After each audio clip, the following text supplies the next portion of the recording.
It's time to talk movies with the Movie Guys.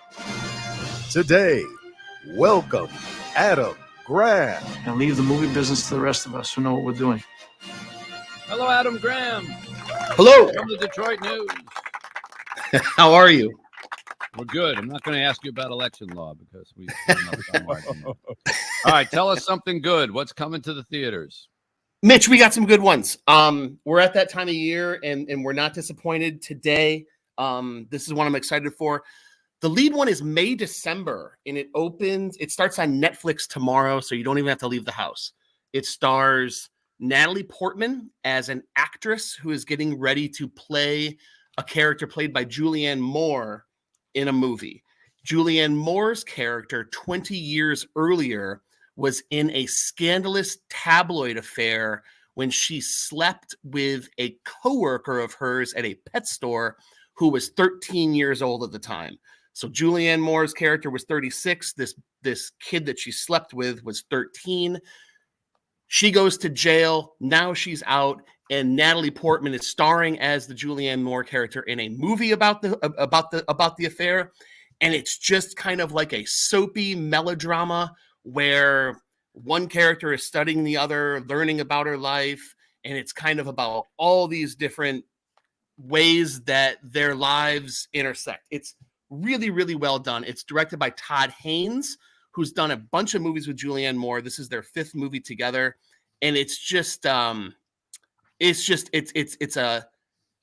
got to be better than it sounds because it doesn't sound that great. No, it's really well done. I mean, why? Who do I empathize with when the teacher slept with a 13-year-old? Who am I rooting for in this movie?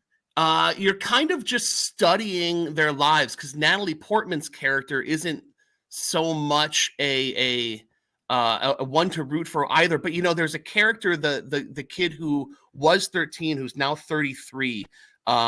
He's played by Charles Melton. He was on Riverdale, and this is a real breakout for him. The kind of thing that we're talking about for Best Supporting Actor. Maybe he's one to sympathize with because you see the effects that the whole thing had on him. But it's juicy, soapy stuff. Really well done. I recommend it highly. Here is a clip from May, December.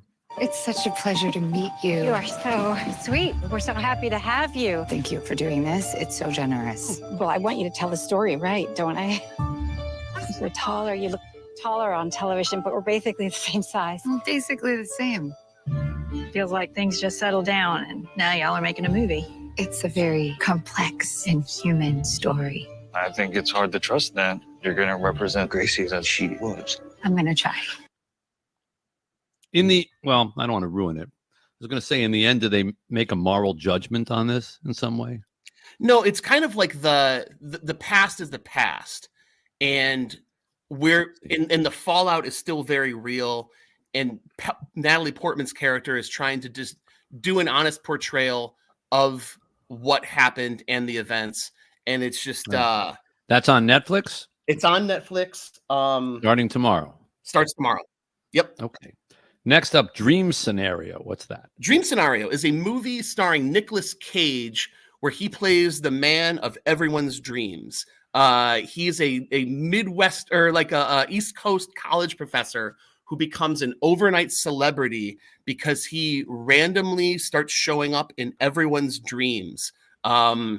Kids, fellow coworkers, people on the street, everyone all of a sudden has this Nicolas Cage character in their dreams. He's not doing anything particularly interesting, but it gets around that, hey, that guy was in my dream last night too.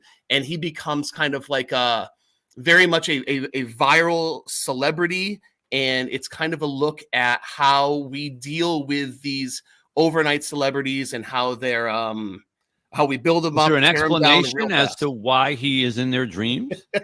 The reason he shows up in everyone's dreams is just because it's one of those wacky Spike Jonze type stories. It's got like elements of like a Being John Malkovich. It's just kind of like a surreality. Is this a movie that would actually help reestablish Nicolas Cage as something other than a really weird guy who does movies that like every week that nobody watches and goes straight to cable? Over the last 3 or 4 years, maybe 2 or 3 years, He's been mixing in decent movies with all the other stuff, and I think that he's starting to shift his career. He's had like 3 years in a row where he's had, you know, decent movies outside of that, and so he's kind of the grounded one in this. As wacky as the movie is, he's not doing wide-eyed yelling Nick Cage things. Right. And he turns in a really good performance, and this is an interesting look, not so much at like cancel culture, but kind of like the way that we deal with and tear down overnight celebrities in our culture. It's Here well is done. this clip from Dream Scenario. I wish I was the one people were dreaming about. Me too. Yeah, no, it's something. How's he dealing with all this? We're not even the type of people that like attention, you know? You think other people are seeing you naked? Maybe thousands.